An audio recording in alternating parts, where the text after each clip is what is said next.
The more and more that I read about the twisted world of Tyler Robinson and Lance Twiggs, it reminds me so much of the story, the case, it was called the crime of the century, Leopold and Loeb. Leopold and Loeb were two American murderers in 1924 in Chicago. And there are several movies about this, one of which has Jimmy Stewart, it's an Alfred Hitchcock movie, it's a great one. And the two of them were highly intelligent, they were highly successful scholastically, and yet they decided to prove their intellect and to prove how better they were than others, that they would kidnap and murder a 14-year-old named Bobby Franks, who they knew.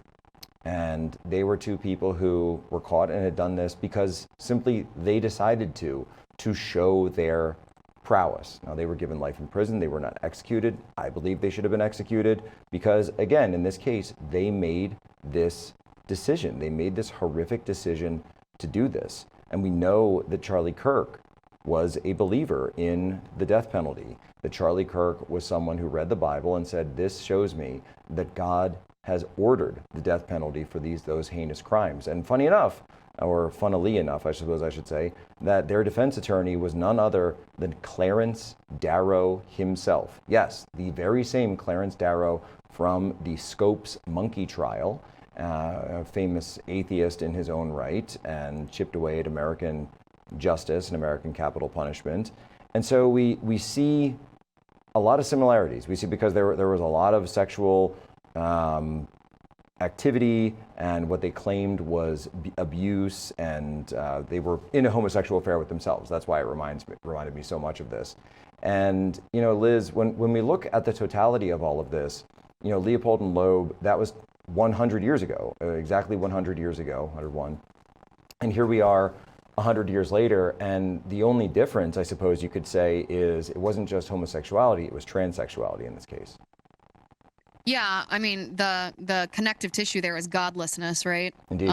Both of which require it in order to be a practitioner. Listen, Jack, I think one of the things too about the transgender ideology, we had begun to talk as a nation, not just in the conservative movement, about this thread of violence that is included in the transgender ideology. And I think it's worth noting how it applies to this case, too. I wrote a book 2 years ago about the assault on America's kids, and I noted that at the time, critical race theory was the thing. That was the topic. That was, young white children in school were being told that they were irredeemably racist because of the color of their skin. There was nothing they could do about it because of crimes or wrongdoings that were committed by generations ago by people who happened to share the same skin color. Young black children were being told that they're oppressed based on the color of their skin. There was nothing they could do about it. And this creates in children such an incredible self-loathing. Imagine being told that you're evil, and not because of anything you've done or thought or said or how you've treated other people, but just based on what you look like, based on who you are. Conversely, imagine what it's like to be told that you're oppressed and that you're never going to succeed based on just what you look like. This creates an identity crisis, and intentionally so in young children. And I call it the 1-2 punch. So children are being indoctrinated in critical race theory, and especially this applies to young white children for the purpose of this illustration. They have their identity torn down. They feel self-loathing, and that's the first punch. And in comes this second ideology, this transgender ideology that says, listen, you might have been labeled as the oppressor because of the color of your skin, and there's nothing you can do to redeem yourself from that. But I'm offering you this antidote. I'm offering you the opportunity, if you put on the mantle of the transgender ideology, if you reject who you are, reject your parents, reject your person, reject your God, reject your body, then you can be one of us. You can be one of the victims. You can be one of the oppressed, and you're no longer the bad guy. We will give you back your self-worth and your identity if you take on an artificial identity. And it served as this 1-2 punch to transform young people from just normal kids going to school, operating in society, to these radical revolutionaries.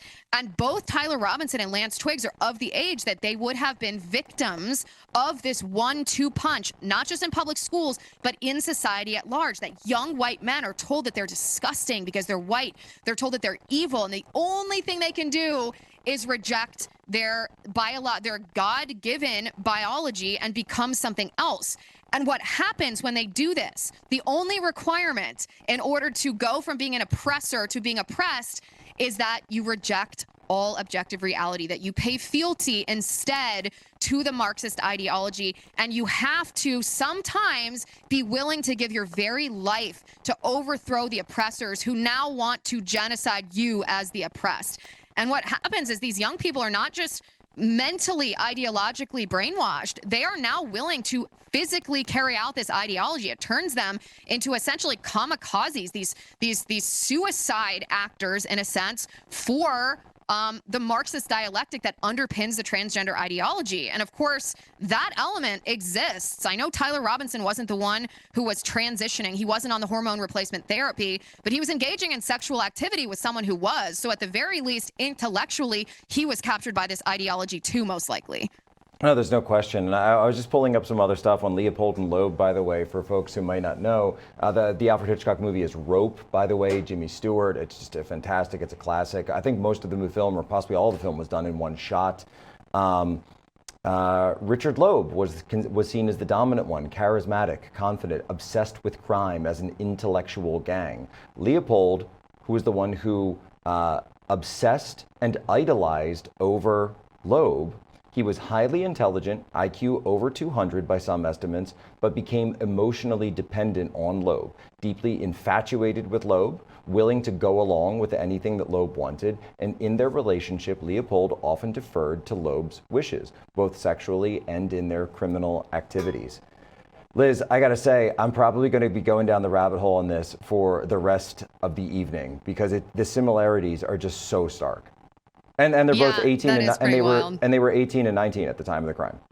Were they? Yep. Yeah, that's pretty wild. I mean, that's pretty wild. I suspect, Jack, that if we, the public, were given access to, the accounts of Lance Twiggs and Tyler Robinson and said, like, listen, here's their online footprint, here's their computer, here's their phone, like, go nuts, find out what they looked up, what they read, what they wrote, what they watched, what they did. I suspect you would find trails that would lead you back to stuff like that.